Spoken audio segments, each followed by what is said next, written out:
Good day, and welcome to the Q4 FY22 earnings conference call of IndiGrid, hosted by JM Financial. As a reminder, all participant lines will be in the listen-only mode, and there will be an opportunity for you to ask questions after the presentation concludes. Should you need assistance during the conference call, please signal an operator by pressing star, then 0 on your touchtone phone. Please note that this conference has been recorded. I now hand the conference over to Mr. Subdeep Mitra from JM Financial. Thank you, and over to you, sir. Thanks, Jacob. Good afternoon, friends. On behalf of JM Financial, welcoming you all to the fourth quarter FY22 results conference call of India Grid Trust. We have with us today the senior management, represented by Mr. Harsh Shah, CEO, Mr. Jyoti Kumar Agarwal, CFO, Mr. Satish Talmale, COO, and Ms. Meghna Pandit, CIO. I would now like to hand over the call to Harsh for his opening comments, followed by the Q&A session. Over to you, Harsh. Thank you. Thank you, everyone, and thanks for joining on our fifth year conference call. I will take through the deck as we have done earlier, and we'll take some of the key highlights, and subsequently Jyoti, Meghna, and others will participate, and then we'll go to the question answer. On slide number 3, I'm reiterating a vision. The vision is to become the most admired yield vehicle in Asia, focused on focused business model, value accretive growth, predictable distribution, and optimal capital structure. I think in this, over the last 5 years, as we'll see through our growth and journey, we have certainly tried and lived up to the core pillars of growth that we had thought ourselves, and we are clearly seeing the results turning out to be in the same line. On the next slide, just a small snapshot of our evolution in the last 5 years, presented into 3 distinct buckets. And as you can see, not only our portfolio has grown multifold over almost like 50% CAGR, both in terms of number of lines, substations, diversification to solar, and number of states that we are operating into, a number of different revenue generating elements.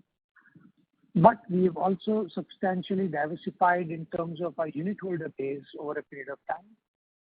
Starting since inception till FY18, the original sponsors, Sterlite Power, continued to own about 16%. There were almost no insurance company, very limited mutual funds, and no pension funds owning a chunk of IndiGrid. Now, as the evolution has evolved in FY22, we have institutions like KKR being as a sponsor and substantial, rather single largest shareholder. We have 9 insurance companies owning about 8% stake on the company, on the trust. Retail holding has increased multifold from 450 or 445 crores to 2,300 crores standing in this quarter. FPI, including KKR and GIC, is holding around 54%, which is also a healthy jump from earlier 39.9%. And we have done, additional capitalization via rights issue, preference issue, and added more investors. Incrementally, PFRD and insurance lending is enabled, as well as pension funds have started acquiring IndiGrid once the PFRD has enabled them. And as you already very well know, the liquidity has improved with trading lot size being a single unit. Along with the size and maturity, I think most of the financial parameters, as you can see below, has grown in a substantial fashion, whether it's a revenue, EBITDA, NDCF, or AUM. And with that in mind, we have also consistently focused a strategy of a stable growth. On slide 6 is just a snapshot of what IndiGrid is today. IndiGrid is India's first power transmission yield platform. And with assets under management of 21,000 crores spread across 18 states and 1 DP, we have almost covered majority of India, and with our residual contracts being 30 years of life, we are very confident of providing a predictable distribution. On the next slide, which is slide number 8, is the sectoral trends. As we have discussed before, I'll reiterate that we see the power sector into a decadal growth favored by technological disruptions that are taking place in metering, in solar, in hybrid systems. We are expecting demand patterns shifting and electrification of more and more energy needs, whether it is EV or other sectors, whether it's hydrogen. We are going to see more and more demand of electricity on that regard. And fortunately, the government has been showing dynamic steps with respect to whether it's GNA or other decisions that are needed to revive the sector. So as a core center of all three, we are really looking forward to a decadal growth in the sector. Coming to the slide number 9 is our quarter 4 highlights and also some of the annual highlights. To start with, I think there has been a lot of organizational updates, and coming from my side, I have decided to move on from IndiGrid. It's been a phenomenal journey with all of you. With over the last 5 years, or I would say 6 years since inception, to the extent of naming IndiGrid to listing and to bring it to this scale, it's been a very, very rewarding experience. And I'm grateful to our shareholders, stakeholders, regulators, team members at IndiGrid to really contribute to this journey and make it worthwhile. For me, it has been a very emotional decision considering such a long association with the company. However, I'm looking forward to a little bit of wider canvas and more development experience, and therefore I've decided to move on earlier this month. And due to what we have been communicating as a professionally managed platform, we have substantial leadership pipeline within the company. And quickly, the board has identified the successor for my role, which is Jyoti Kumar Agarwal, whom you have met and heard over the last year and a half as a Chief Financial Officer. He is being elevated to CEO and whole-time director on board of India Investment Manager, with effect from 1st July 2022. And Divya Vidhi Verma, who has been associated with the business for 5 years, and she was Deputy CFO, will be taking over as a new CFO from 1st July 2022. So as you can see, the platform is very well equipped for the seamless transition and strong management team in place. So we are pretty confident that this change is not going to result into any opportunity loss at IndiGrid. Jyoti and Divya means remain in the system, and they are tremendous professionals. Coming to the quarter 4 highlights on the performance side, as you can see on revenue and EBITDA, we have grown about 10% and 29% year on year. The DPU is increased by 3% year on year to 3.19 versus 3.1. And that's what we have delivered, which was promised for this quarter. And the collection have been substantially healthy with 110%. So we are pretty happy with the overall collection trend that we are seeing as well. In terms of capital, we are well capitalized. We are just about 56% of net debt to AUM. We have significant headroom to grow as per the regulations. In terms of asset management, I think that average availability has been maintained at 99.75 for most assets except for one, and we'll cover that in the detailed slide where there is a force majeure event that took place. However, our revenues are going to be covered under that, and we are fighting for that. In terms of DigiGrid that we've spoken about, which is the digital asset management platform across all SPVs, across all states and asset types, has been implemented, and we are looking forward to reap the reward from FY23 onwards.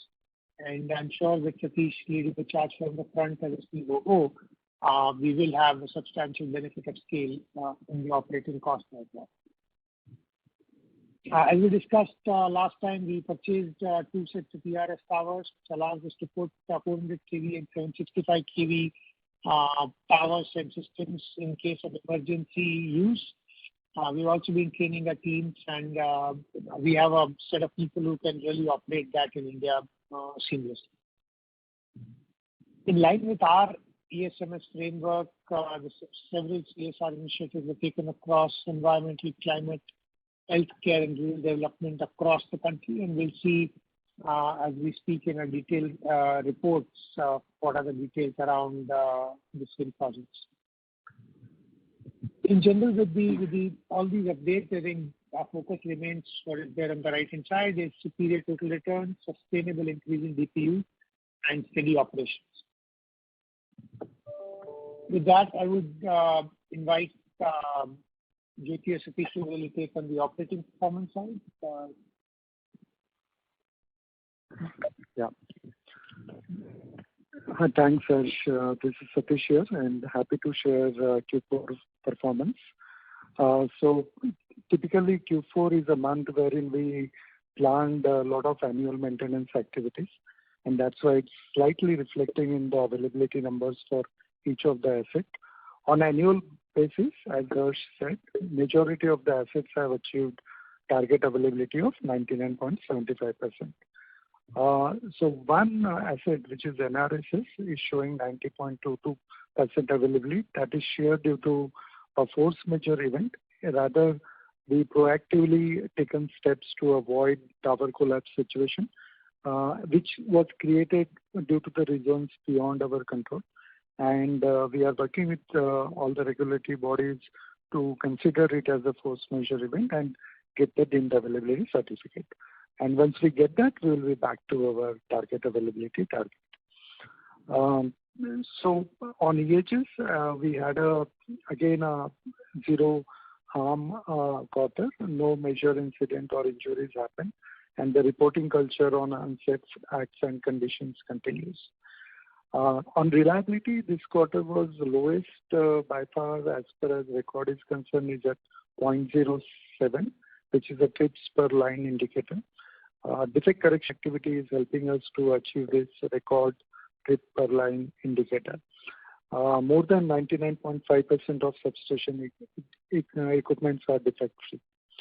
On DigiGrid, which is the integrates digital asset management program, platform, happy to share that all the assets, including solar, are live, and the teams are fully using all our operating activities in a digital manner. On emergency preparedness, emergency restoration system is well in place, along with a very unique weather forecast platform, which will help us to provide swift response and restoration during any unplanned events. On third wave COVID, there was a limited impact, and all our critical O&M activities continued in quarter 4. On the couple of important metrics, I spoke about trips per line, which is 0.07. Training effort continued on EHS aspect. LTI, it was 0, which is lost time incident.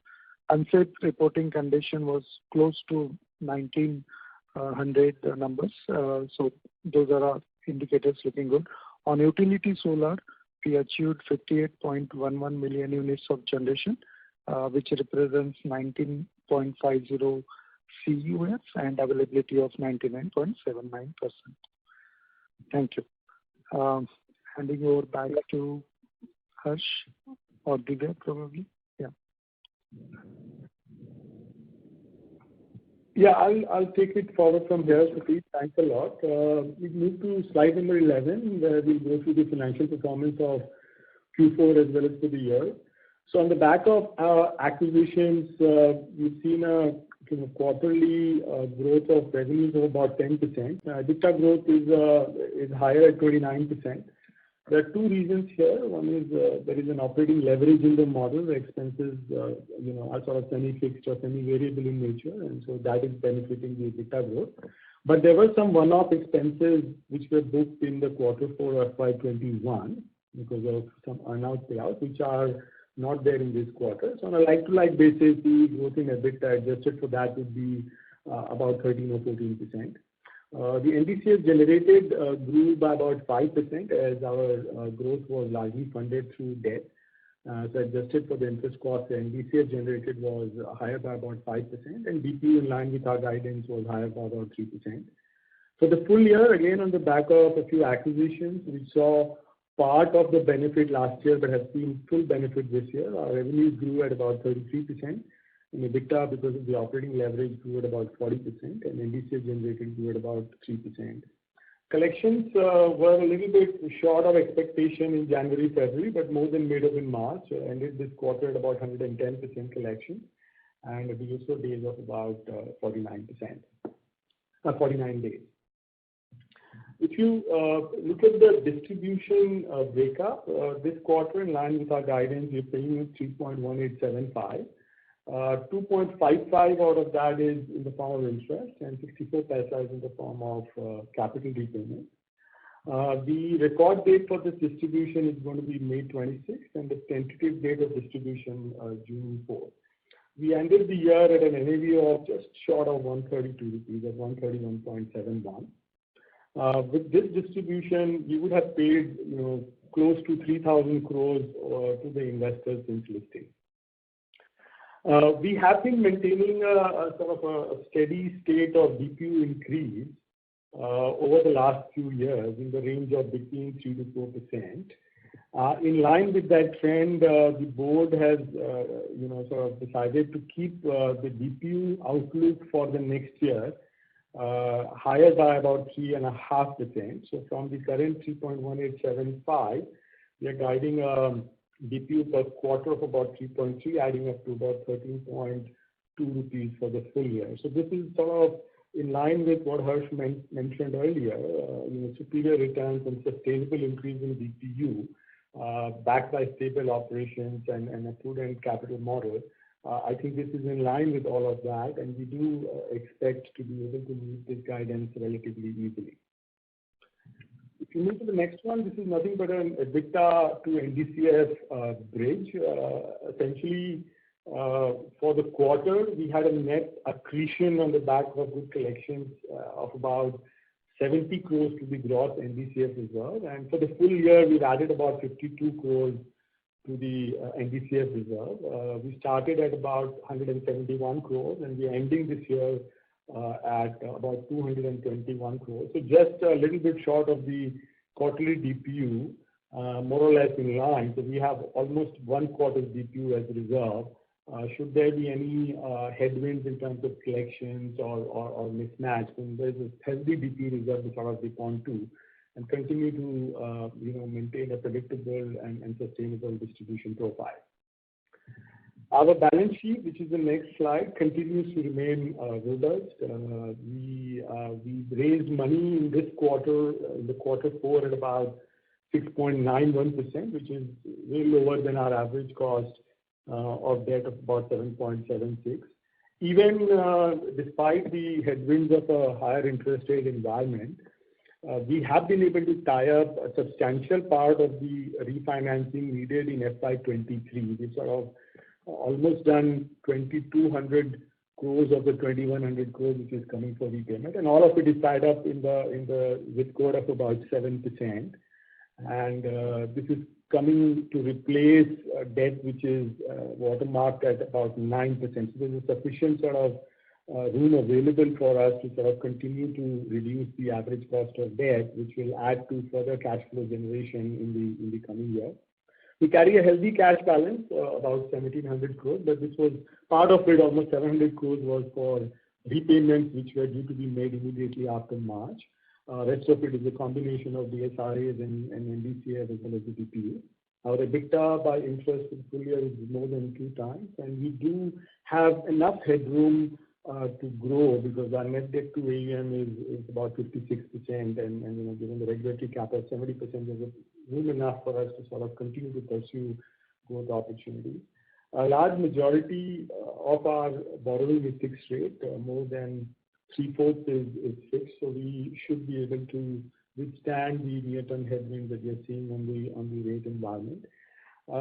If you look at the refinancing profile, other than the FY23, which is sort of a tall bar, rest of them are in a comfortable zone of less than 1,500 crore, which is about 12-13% of our book. And even for this 2,400 crore, which is coming for repayment in FY23, we sort of tied up, like I mentioned, almost 80% of it at pretty attractive rates. So we don't see any challenge in terms of our ability to refinance the debt coming from maturity. Our book continues to remain well diversified across both NCDs and bank loans and across a wide variety of investors, including mutual funds, public and private banks, insurance companies, etc. I'll let Meghna take you through the slide number 15. Meghna? Yeah, thanks, Jyoti. I'm on slide number 15. So in the 20th quarter since listing, we continue to provide superior risk-adjusted total returns. The graph essentially talks about total return, which is a combination of distribution plus price change. And we compare ourselves with, on one side, pure debt, 10-year GSEC as well as 30-year GSEC, and on the other side, pure equity like instruments with like NSE 500, NSE Infra, BSE Utilities indexes, plus pure play transmission entities also.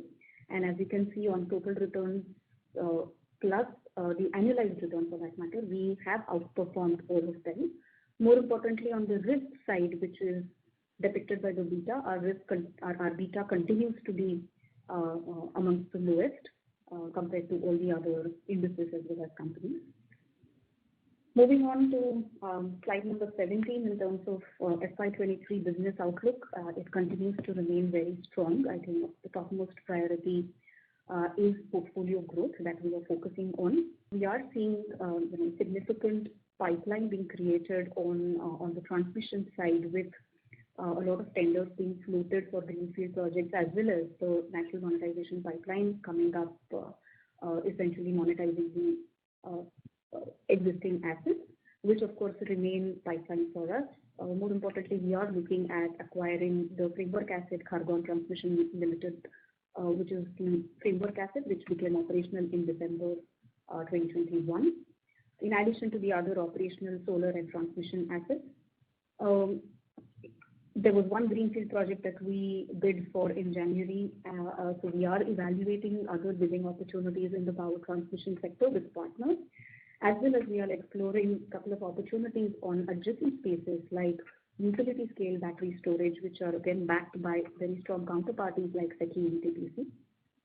As Jyoti mentioned, we increased the GPU guidance for FY23 to 13.2, so we remain focused on delivering on that. In addition to portfolio growth, our other areas of focus continue to be on improving and maintaining the balance sheet strength by whatever refinancing opportunities, in addition to what have already been refinanced, look at that in terms of elongating tenures and reducing the interest cost, and at the same time maintain a healthy mix of liquidity to mitigate any headwinds that we come across. As Satish rightly mentioned, on the asset management side, we continue to focus on ensuring that availability remains robust, increase more than 99.5%. We have started the O&M practices in-house. So we're looking at that along with stabilizing the DigiGrid that has been adopted across all the assets now.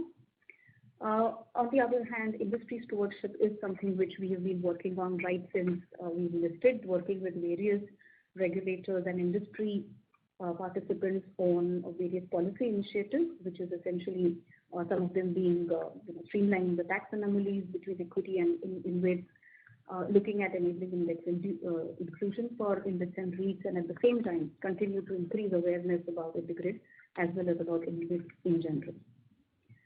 So with that, I think we will stop here, and Shubhadeep, over to you. We can start with Q&A now. Thank you. We will now begin the question and answer session. Anyone who wishes to ask a question may press star and 1 on your touchtone telephone. If you wish to remove yourself from the question queue, you may press star and 2. Participants are requested to use handsets while asking a question. Ladies and gentlemen, we will wait for a moment while the question queue assembles.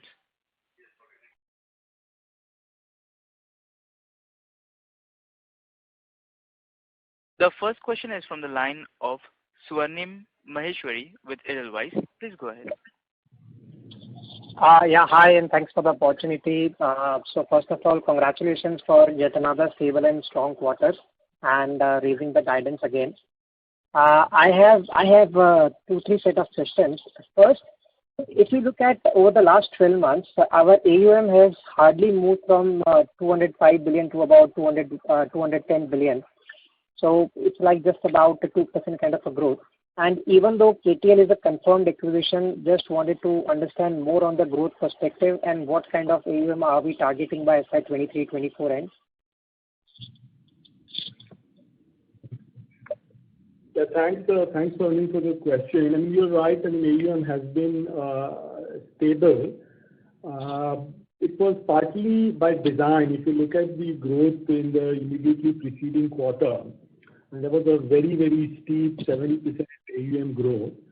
And a large part of it came because of NER acquisition, which happened towards the fag end of the last year. So essentially, if you look at it, that AUM you can very well count in FY22. And it was important to sort of stabilize the portfolio, on the back of that kind of a growth. And that is what we were focused in this particular year. As we speak, I mean, there are a few opportunities in the transmission side. One is, of course, a framework asset, which is KTL. There are 1 or 2 assets that we are looking on the inorganic space and should fructify, will announce in due course. There's also an under construction asset, as you may be aware, we've taken that up. It's important to get that up and going. And we're also discussing with a few players for, let's say, replicating the framework agreement that we had with Sterlite. Hopefully, we should be able to, get similar framework done. We are also looking at some adjacent spaces. We have talked about it in the last quarter around utility scale battery storage. It's a bit evolving situation on technology, on the commercial and regulatory framework.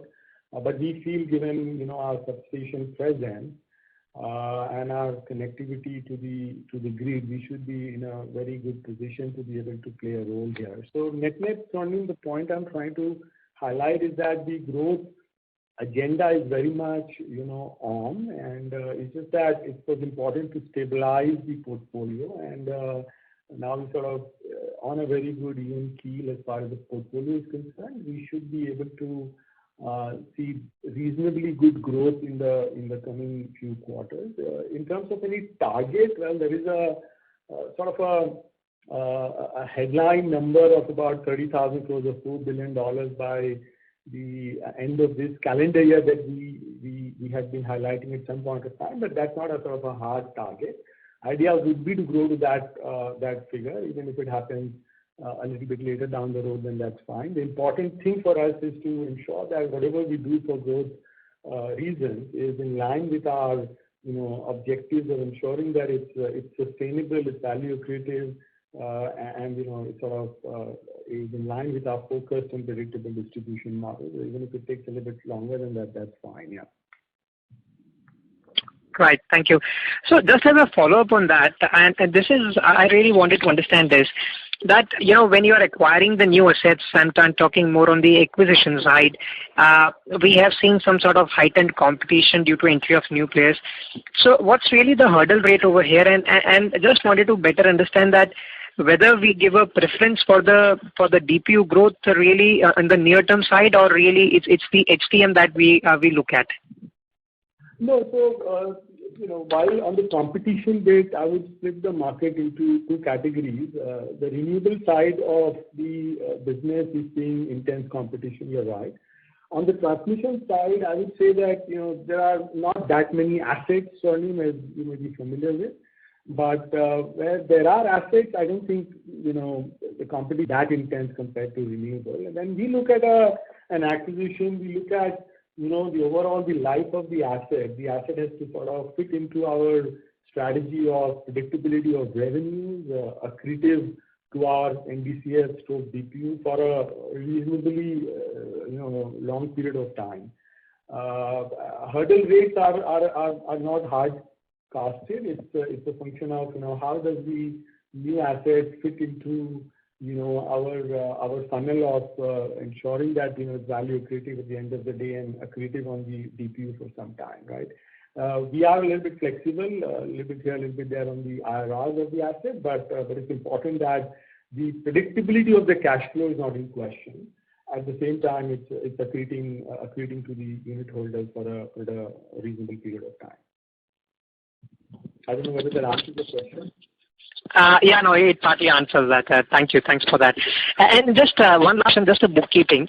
Was there any penalty amount for NRSs in FY22 given 90% availability? So there was no penalty, but obviously there was a loss of incentive. So that there was an opportunity loss, but no penalty that we had to pay. Got it. Thank you so much. Before I just sign off, I would just like to thank Harsh, who have been really instrumental and played a pivotal role in IndiGrid's growth journey. So would just like to congratulate you for that and wish you all the best for your new venture. And Jyoti, all the very best for you also for your new role in IndiGrid. Thank you. Thank you. The next question is from the line of Mohit Kumar with DAM Capital. Please go ahead. Hi. Congratulations on 5th year anniversary, sir. And congratulations to Harsh and the entire team for bringing the IndiGrid to this scale. It has indeed been a wonderful journey for you all. So first question is, sir, does the DPU guidance of 13.20 include the acquisition of any new assets? And can we expect the DPU to grow further on the, because I understand the leverage is still around 57 or 60 odd %, 10% additional space, in my opinion, to provide roughly 2,000 crore further worth of asset. Am I right? Yeah, so Mohit, let me address your question. The first one is whether the DPU guidance of 13.2 is taking any assumption. So that answer is not correct, in the sense that we have a sort of a model, a business model, and that is sort of bakes into any new acquisition that we take, that irrespective of any asset growth, the organic NDCF generation must be able to sustain the DPU for a foreseeable future, including a potential increase along the way. So there is no M&A dependency on this 13.2 guidance that we are giving.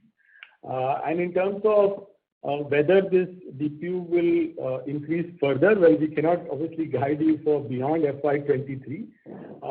But if you look at our positioning and if you look at how we have performed over the last 5-6 years, we have been steadily increasing the DPU in the zone of 3 to 4% every year. And our endeavor is to ensure that we not only have a sustainable DPU, but also a sort of a predictable, stable increase in DPU at every point of time.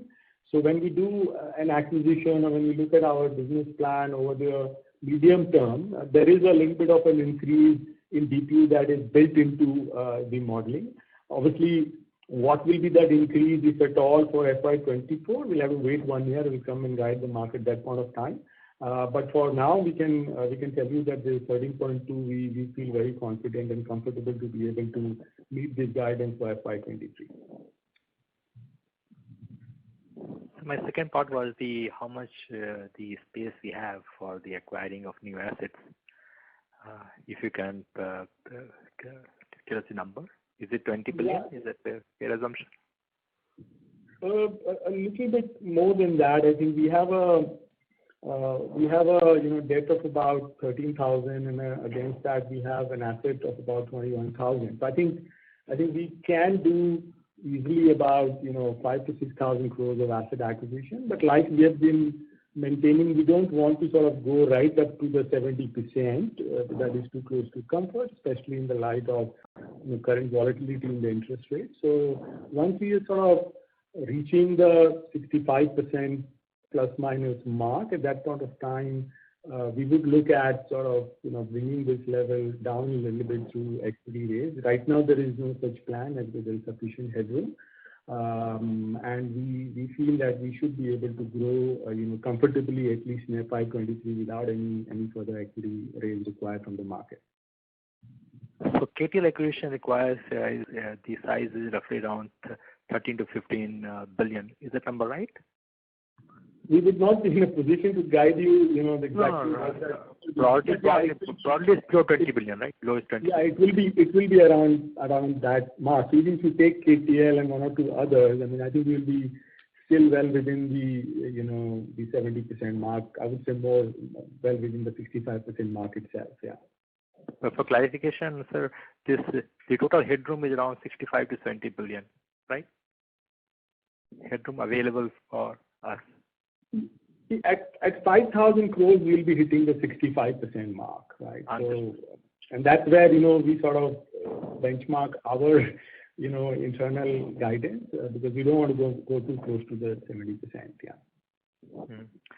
Lastly, sir, how do you think about under construction asset? Are you willing to do more of the only transmission and battery storage, or are you also looking at some construction asset in the renewables where you want to participate and improve the yield for us? Yeah, it's a good question. So look, we want to do the first project, and based on the learnings of that project, we want to take a call in terms of how aggressive we want to be. And so far, we won one asset, which is Kalam, and it's looking pretty good. It was a deliberate choice to sort of pick an asset which was not very complicated in terms of a long transmission line or any sort of forest or any complicated approvals. There's a lot of learning, Mohit, as you would know, in project mode, and we are already seeing that. We feel that once we sort of implemented this project, if not fully, maybe we're 70% down the road. At that point of time, we will use the feedback loop to take a call as to whether we want to sort of go ahead and do more bidding on the construction route. There is anyways a regulatory cap, as you would know, we cannot do more than 10% through this route. So there is anyways a sort of a auto check as far as this is concerned. But we obviously would like to explore more under construction assets through the framework route, where we can also sort of play a role in terms of how the project is being put up by a framework partner, and that we are more keen to look at. At this point of time, we don't want to spread ourselves too thin on this front. So any sort of under construction asset will primarily be in transmission, other than BESS, which depending upon how you develop, we are exploring. I think on the pure renewable of solar and wind, there is no such plan to sort of enter into any kind of bidding ourselves. One more question from excuse, sir. What is the proportion of our debt which is variable, linked to variable rates? So our fixed rate is about 77%. So 23% of our debt is variable on a floating rate basis. Understood, sir. Thank you and all the best, sir. Thank you. Thank you. The next question is from the line of Vivek Ramakrishnan with DSP Mutual Fund. Please go ahead, sir. Hi, good evening. My question, there are two questions I have. One is on the collection efficiency. What dictates the ebb and flow of collection efficiency for this for your sector? We've seen it tip down and go up, so I just wanted to understand that. And the second question is on the under construction projects. With capital costs going up because of higher raw material costs, what is your key learning there, and how do you see it affecting your ROE? Thanks. Thanks, Vivek, for the question. So on the collection, there is a pattern that we have seen over the years as far as collections are concerned. Generally, the first quarter of the year is the lowest, and the last quarter of the year is the highest. And it's a usual general pattern across a variety of discoms that are there, who are mainly the LTTCs. It varies a little bit month on month. There's no real science to this, but generally you will see March collections to sort of make up for any sort of shortfall that is there during the year. But it tends to be the weakest in the first quarter and the highest in the fourth quarter. Thankfully, the collection pattern for the industry as a whole, as well as for us, has been reasonably stable. in the high 90s, 97, 98, 99%, and that's largely because of the CTU pooling mechanism which exists in transmission, and we've seen that work very well even during the depths of COVID, and that is one of the reasons why we feel transmission as a business should be able to do very well in terms of predictability of cash flows and consequent predictability on the CTU side. In terms of the project cost, we did tie up an LSTK contract with a reputed EPC company, KEC actually, and most of our costs are sort of hedged. There is obviously going to be some bit of impact because of the inflation on both the project cost as well as on the marginal cost of borrowing, but we don't think it will be material enough to affect the project in terms of being value accretive to DPU as far as unit holders are concerned. Thank you, and wish you all the best. Thank you. The next question is from the line of Rahul Marathe with ICICI Prudential Pension Funds Management. Please go ahead, sir. Yeah, congratulations on a very good set of numbers, and thank you for the opportunity. So I would like to ask more on the strategic side. As we see that competition is quite heating up in the transmission space, would we be looking into newer asset classes like, say, data centers to grow our AUM? So good question, Rahul. We have been debating internally and also with our key stakeholders, the board and investors around adjacent spaces or even non-related diversification. But if you look at our strategic intent, which is enshrined in our vision, we want to be true to our positioning that we have built over the last 5-6 years with the market and our stakeholders of having a very focused business model based on predictable distribution, right? As part of this, soul searching, for lack of a better word, we have pivoted over the last few years. For example, the foray into renewable came in as part of that, deliberation. We've also sort of veered a little bit into under construction, and now we're exploring the BESS space. We do look at all kinds of opportunities. We've explored data center as well. We've explored a few other areas, but it has to filter through, our funnel of ensuring that, it's a focused approach with very stable and robust cash flows, very low operating risks, ensuring that, we have a good line of sight on cash flows to be able to guide the market on DPU, right?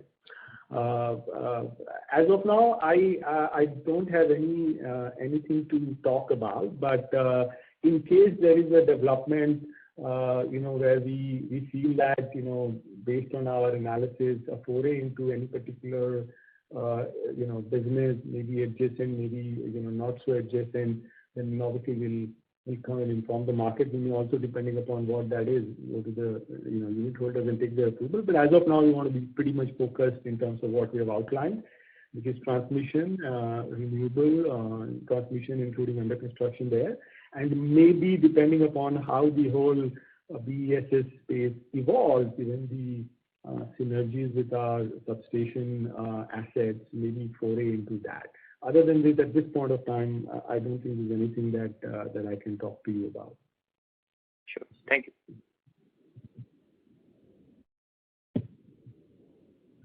Thank you. The next question is from the line of Sarvesh Gupta with Maximal Capital. Please go ahead, sir.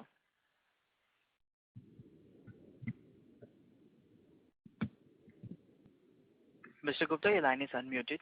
Please go ahead with your question. Hi, good afternoon, everyone. Harsh, thanks a lot for being in this very good journey for creation of wealth, as well as creating this platform, which is unique. And congratulations on creation of this, and all the best for your future journey. I had two questions. One is, if I look at this repayment, the refinancing of the debt, that itself should save you around 45 crores a year, which is like maybe 65 paisa sort of accretion in your DPU. So, compared to that, the DPU guidance looks a tad bit lower than, what I would have imagined, because from 12.75 to 13.2, that is like 45 paisa. Against that 65 paisa, you will gain just from this refinancing of the debt of 2,300 crores. And then we are also talking about, some of the other yield accretive, DPU accretive acquisitions. So could not get a hang of, how we have arrived at 13.2. So that is one. Second, while I agree that there are adjacent opportunities, but let's say over the next 3 years, what is the kind of pipeline of assets that are available to us in terms of operational transmission assets that we feel that we may be able to add to our AUM, and if you can give some color on how we are thinking around that. So just these two questions. Yeah, Sarvesh, very good question. So first one on the DPU guidance. When we look at the DPU for a particular year, there are a variety of factors which go into it, and one of the most important factors is sustainability and the trend, longer term trend of that DPU growth. As I had said earlier, our longer term ratio of growth has been between the 3 to 4%. And we would love to increase this to beyond this zone, so long as we are confident that over the medium term we will be able to sustain that kind of an increase. The board took a judicious call, management as well. Given the at least perceived headwinds that we're seeing across the broader market, interest rate, overall inflation, overall economic sluggishness, it's better to sort of have a higher cushion of a higher NDCF reserve, which has been a historic high, almost 1 quarter of DPU, to tide over any challenges that we might see, and ensure that the DPU increase is more in line with whatever we have sort of guided in the past.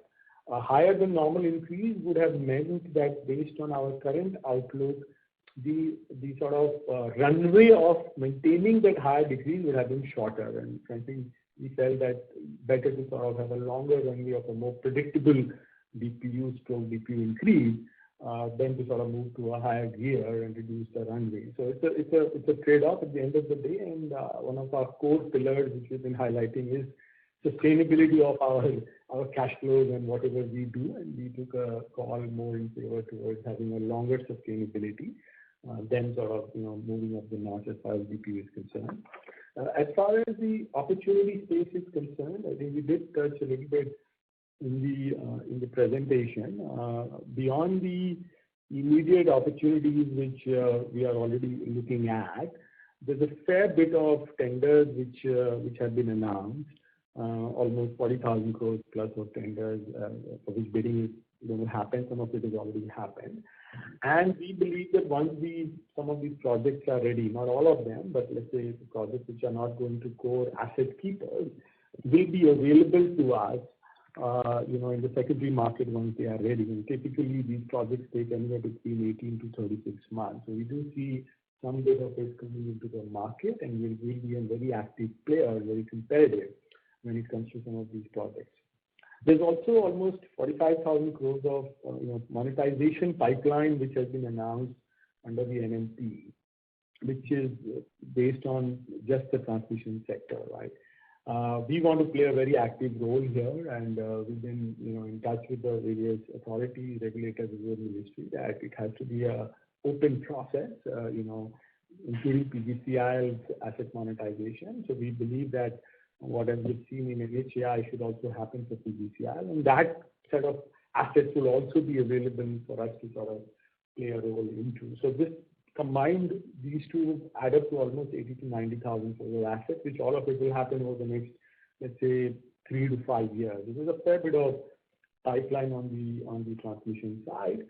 What we're also doing, as I had mentioned, is in some of these biddings, there are some EPC players who are foraying into transmission, and we are actively in discussion with them to sort of help them gain their understanding of the transmission space, given the expertise that we have, and to sort of look at framework agreements as they participate in the bidding. It's a win-win. We get a sort of a captive look into an asset, and they, based on a takeout, can be a little bit more certain and aggressive in the bidding, as well as benefit from better financing and better overall project execution.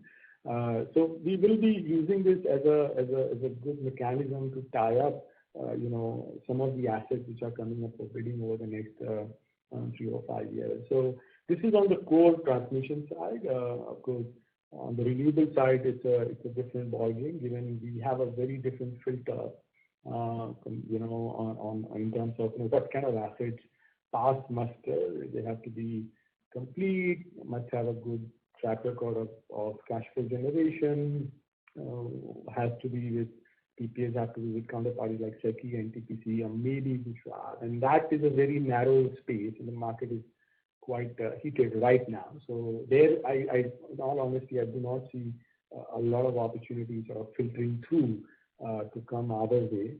But on the transmission side, we are very, very positive that we will be seeing, either through framework or through the inorganic opportunities coming our way over the next 2 or 3 years. On the battery, it's a early stage in terms of the evolution, both globally as well as locally, but the government is very intent, and we've seen a couple of large tenders from NTPC and SECI sort of being floated. There are lots of positives as far as this space is concerned for IndiGrid. Counterparty risk is minimal. These are all AAA quasi-government or government counterparties, and there are a lot of synergies with our business, especially the substation land that we have. There are a lot of areas where we can benefit and have a competitive advantage. We are connected to the grid, being part of the grid, and one of the bigger challenges with BESS would be to ensure that we have an LTO, STO access, right? So that is not so much a challenge for us. Obviously, there are some other types of issues around, the technology as well as the regulatory commercial framework is an evolving framework. So far, we've sort of done a lot of diligence. We're getting comfortable around some of the aspects, and more work to do on some of the other aspects. Whatever we do, it will have to ensure that it fits into our strategic intent of having a stable, DPU profile over the foreseeable future. But we feel that this is an area where we can play some role.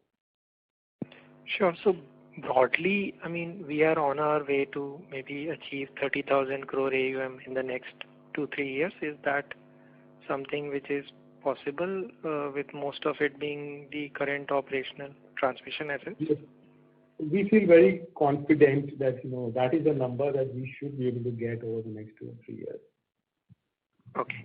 And one more question is on DigiGrid. So is there a plan to, or can it be sold as a service and get us ancillary revenues?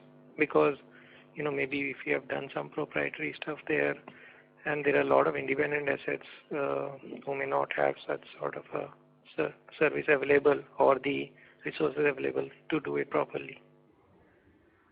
So if you haven't really thought it like that, but maybe I'll let Satish answer first, and then I'll come in. Satish, you want to take a stab at this? Sure. Yeah, basically, the DigiGrid is an aspirational platform which we made for IndiGrid purpose only right now. It's more like an enterprise asset management platform. As Jyoti has rightly said, we haven't thought like that it could be as a service to other clients or other utility customers. As of now, there are no plans like that. So it's purely meant for internal purpose. Sarvesh, number one, this is not the only solution, and different sort of operators use different type of solutions. Some use captive. So I'm not so sure how widely replicable this is. But purely from a size of the opportunity, I don't think it'll add up. It'll be a sort of a rounding error. So I don't think this is an area that you've thought about or will think about. But one interesting, sort of adjacent space that we are looking at, and we're seeing good traction, is that given our transmission network, there are lots of change of the transmission line that needs to happen because of infrastructure development. Maybe a road project is coming, so we have to divert the line for a few kilometers, etc. Given our in-house capability now, both on the project as well as maintenance side, we are, looking at doing these projects ourselves and seeing reasonably good margins available on these projects. It helps in beyond the returns. It also helps us in being better in control of these projects, which are right in the middle of our transmission network, so affecting our core lines in any way. This is an area where we've seen a lot of traction, and we expect, given the amount of infrastructure development that we are seeing in this country, are likely to see, this is an area which can contribute a little bit more meaningfully to our top line and bottom line. Besides, there are strategic advantages of being more in control of the assets. DigiGrid, I'm not very sure. Thanks, Jyoti, and congratulations and all the best for the new role. Thank you. Thank you. The next question is from the line of Abhilasha Satale with Monarch Net Worth. Please go ahead, sir. Yeah. Hello, sir. Thank you for giving me opportunity. I had a couple of questions. Seeing the interest rate scenario wherein we are likely to see the increasing interest rate. So how are we seeing the IRRs for the new projects? Are we seeing there is an incremental pressure on IRR for whatever the new projects we are bidding for? And secondly, we have refinanced debt for the current year. However, as we move forward, do we see this refinancing cost also increasing over a period of time? Yeah. So thanks, Abhilash, for questions. And the first question is being too recent in terms of the uptick in the rate environment in India and globally. So we're not seeing that much impact directly, but definitely there is going to be an extra consideration, both in terms of the cost of doing the project as well as the cost of financing, in the way people are going to bid, probably from the hard lining point of view. In terms of equity return expectations, I'm not so sure that will change that much, maybe a little bit here, a little bit there. But yes, in terms of baking in the cost of debt as well as baking in the higher cost of the project, given the inflation environment, we hope that will translate into the way people will bid. On the interest rate cost, there is a lot of tailwind that we still have in terms of our refinancing, which are coming for maturities over the near future. Our marginal cost of borrowing in first quarter of this financial year has been around 7%. So not very different from what we did in the last quarter. Our average cost is at about 7.76, and the maturities which are coming up are even higher than our average cost. So even with the interest rates going up, there is still net benefit or net accretion which will happen to the bottom line and to the cash flows out of this refinancing. But compared to prior to the rate increase cycle, that number will be lesser. I reckon that we do have about 18 to 24 months, to go before the average sort of, converges to our marginal cost of borrowing, after which, the benefits will probably stop. At this point of time, our marginal costs have gone up, not so much as the broader market, but definitely has gone up in line with what is happening in the broader financial world. But we should not have a negative impact at the end of the day on the bottom line, because whatever incremental debt is coming is still much lower, even at a higher cost, is much lower than the debt that is being refinanced with that money. Okay. Sure. Can you just tell me the number out of this 30,000 crores? How much debt is at 7%? We don't give that kind of a detail, Abhilash, but all the debt that we've sort of refinanced over the last let us say 2 years would be in the zone of, let's say, between 7 and 730, 740. Prior to that, it used to be a higher watermark. Some of the debt which has come for refinancing in the first quarter is as high as 9%, basically 7%. So substantial saving which will flow through in FY23. Okay. So, I mean, we can comfortably take the cost of debt remaining in the range of 7.5 to 6.7% average cost of debt over, say, next 2 to 3 years. I would like to say that, in the immediate near term, you will see the average cost trending down over the next 2 or 3 quarters, and then probably stabilize there before sort of inching up. But that will be a function of how the interest rate environment is over the 18 to 24 month period. Yeah. Okay. Thank you.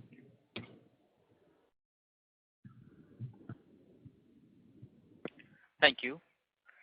The next question is from the line of Ravish Chandra, an individual investor. Please go ahead, sir.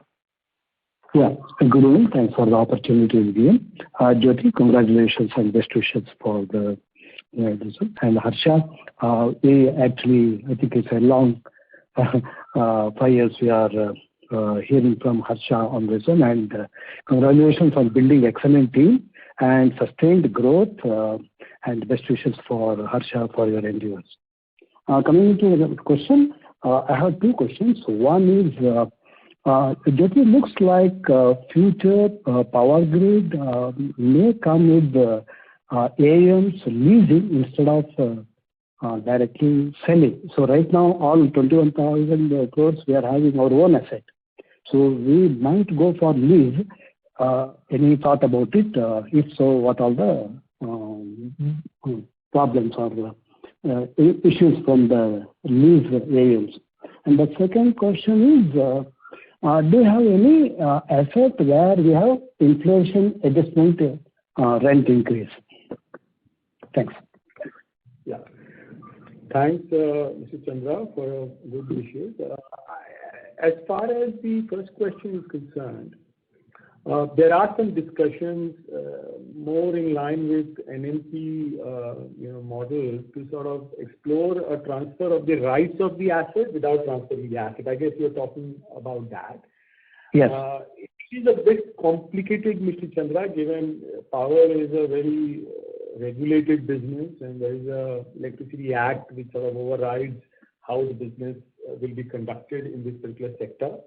There is also, a GST constraint on leasing. Leasing is a GST leviable activity, whereas power, as you know, is out of GST. So it is a bit complicated, and we're not sure. I'm not so sure that complication can be solved so easily and so quickly. But be that as it may, if an asset is available, whether it is through an asset transfer basis or through a leasing model, a model that works for the industry, we will be an active player because we are in the transmission business. At the end of the day, any transfer will have a risk reward sort of flowing through the transfer. It need not be an asset transfer.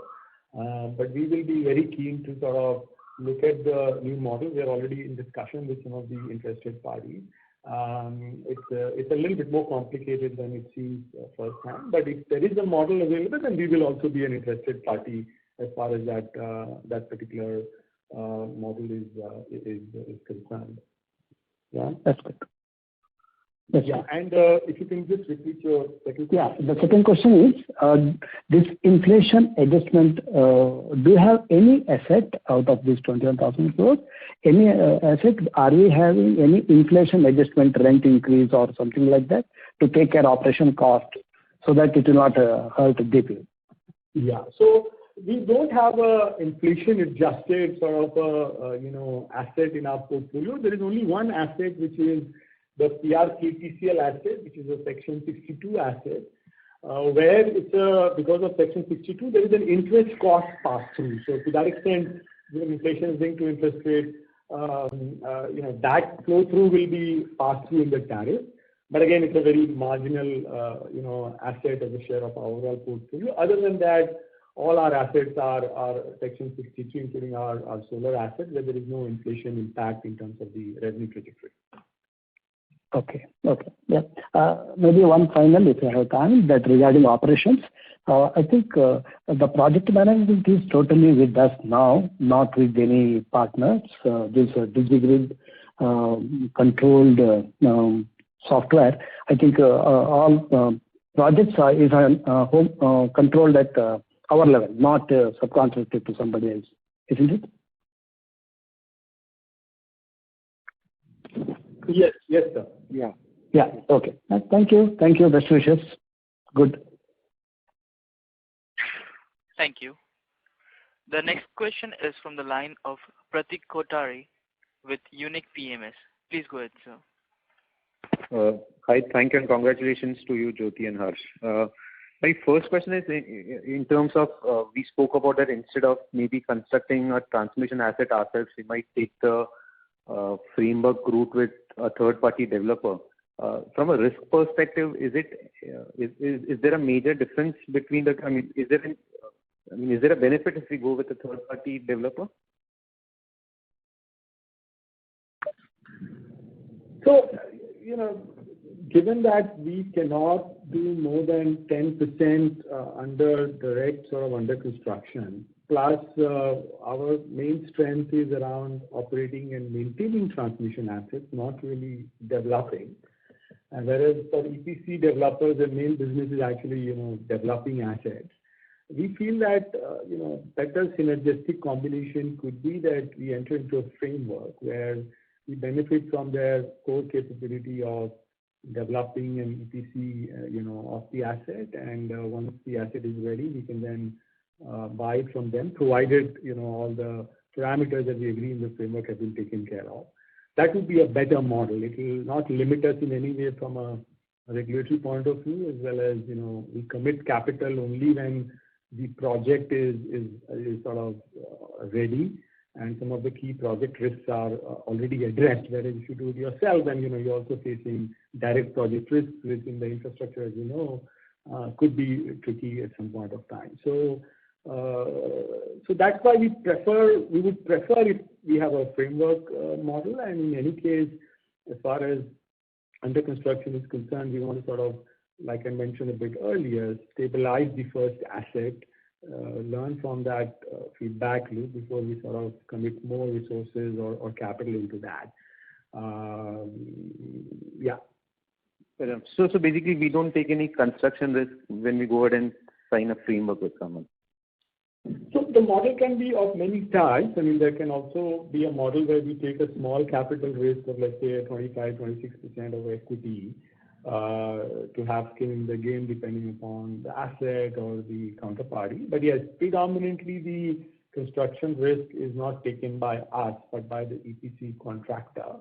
And obviously, we work very closely with them in terms of our inputs, in terms of how the bidding, etc., is happening. But once the project is up and running and, passed through the construction or project cycle, then the asset comes to us on a pre-agreed basis. Fair enough. And internally, would we set a benchmark or a cap in terms of getting into these assets, be it solar, battery management, data centers, or under construction, something which I would call as non-core or non-operating transmission assets? So first of all, there is no plan to enter into data center. I want to make that point very clear. But when we pivoted into solar, we did guide about not having more than 25% of our asset in this particular space. Of course, we are way short of that right now. We are only about 3 or 4%. So I would say that unless we pass in some of these what we call as non-core, and based on how these evolve under construction or BESS, I would say combined together, they would be within that 20-25% of our portfolio mark. We would not like to exceed that unless and until along the way we get better visibility and confidence to exceed that threshold. Yeah. Fair enough. And my final question, I think to one of the response to earlier participant, you had mentioned that one of the criteria that you would look at when acquiring any asset, in terms of you define accretive as where you would want stability and growth in a medium-term DPU, and you're not very focused, or I won't, focus is not the right word, but what your IRR might not be the first consideration. So can you just explain this rationale? No, see, ultimately the IRR translates into the DPU, Prateek. The point I was trying to make is that it is not just an IRR-based approach that we take when we look at either inorganic or organic, assets. So we also sort of factor in predictability of that IRR or cash flow, the sustainability of it, and value accretion nature of it. It should be able to extend the runway of our DPU, including the accretion to the DPU, over a reasonable period of time. And that's an important metric, and we just don't look at an asset purely on an IRR basis. So that's the point I was trying to say. IRR is important. Eventually, IRR flows through all of this. But it's a slightly more comprehensive, way to look at an asset acquisition and not just a single metric base. That's the point I was trying to make. So just for clarity, if an asset that we acquire might not be IRR accretive to what your portfolio of assets that you're holding, it might give us a short-term boost in DPUs, but ultimately it won't. So would it be shying away from such assets? So depends, Prateek, what is short term. If it is only 1 or 2 years or 3 years of accretion, then probably, we may look at it very differently, because at the end of the day, we have to look at a medium-term approach. And where that medium term is, it is 5, 7, 10, that depends on asset to asset. But yeah, idea is to have a slightly more medium-term outlook on our business and not have a short-term view. No, fair enough. Great. All the best and thank you.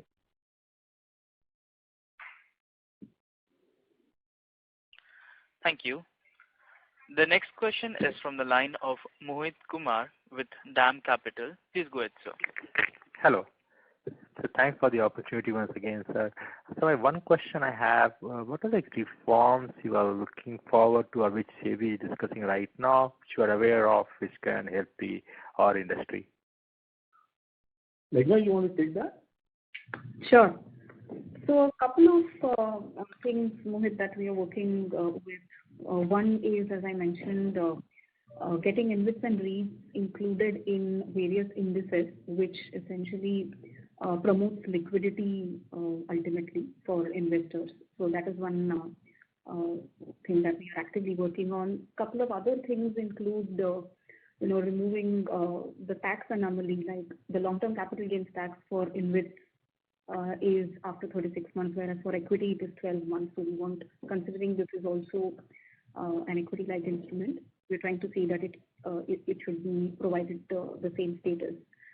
So these, and then a couple others on the regulatory aspects of, from rights issuance regulations or fundraising regulations, as long, to remove the anomalies between pure play equity raising as well as on the InvIT. So these are a few more that we are working on.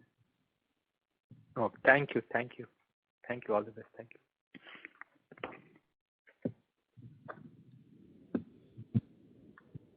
Thank you.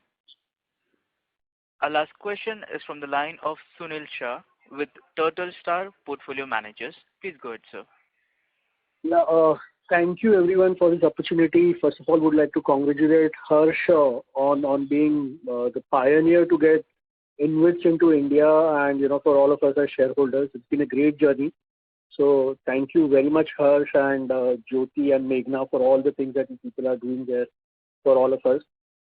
Happy that the DPU has gone up as well. And Jyoti, I heard all your comments, in terms of how you want to see the company forward in terms of accretive DPU, cash flow, focus on the quality of earnings, framework assets, all of it. So very happy to, still go on as an investor in the journey going forward.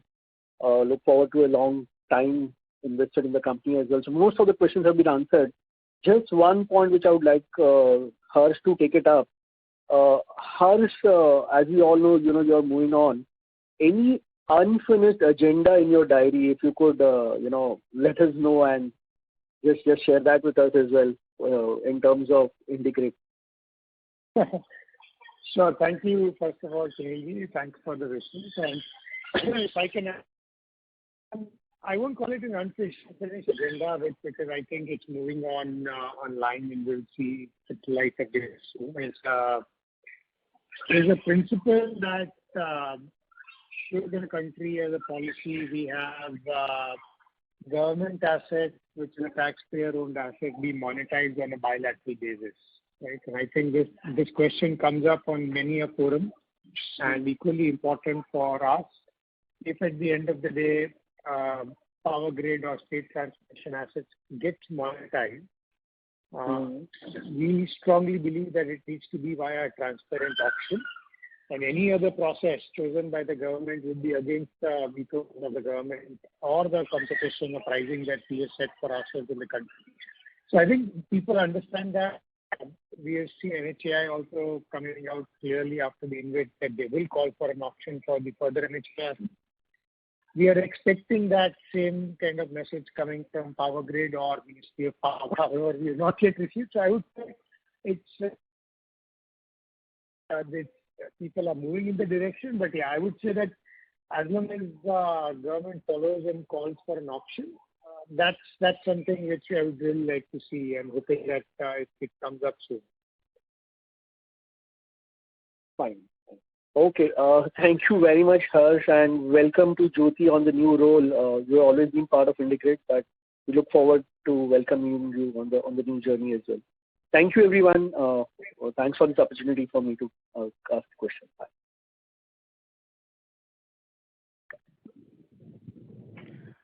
Thank you. As there are no further questions from the participants, I now hand the conference over to Mr. Shubdeep Mitra from JM Financial for closing comments. Thank you. On behalf of JM Financial, I would like to thank the management for giving us this opportunity to host the call. My congratulations to Harsh and Jyoti, and best wishes for their new roles. Any closing comments from your side, Harsh, Jyoti? Thanks, Shubdeep. So, look, we are well on our track to our stated vision and guidance of running the platform in a stable and predictable manner. Harsh has done a tremendous job in setting this platform the way it is, and having all the systems, processes, as well as people in place, ensuring that the balance sheet is well capitalized. So while it will be a big loss personally to me and to most of us here at IndiGrid, but it is what it is. So we wish Harsh all the best in his new role. But as far as IndiGrid is concerned, I can assure you that it's sort of well equipped for a very, very smooth and seamless transition in the coming next few years. Thank you. Thank you. Thank you. On behalf of JM Financials, that concludes this conference. Thank you for joining us, and you may now disconnect your line.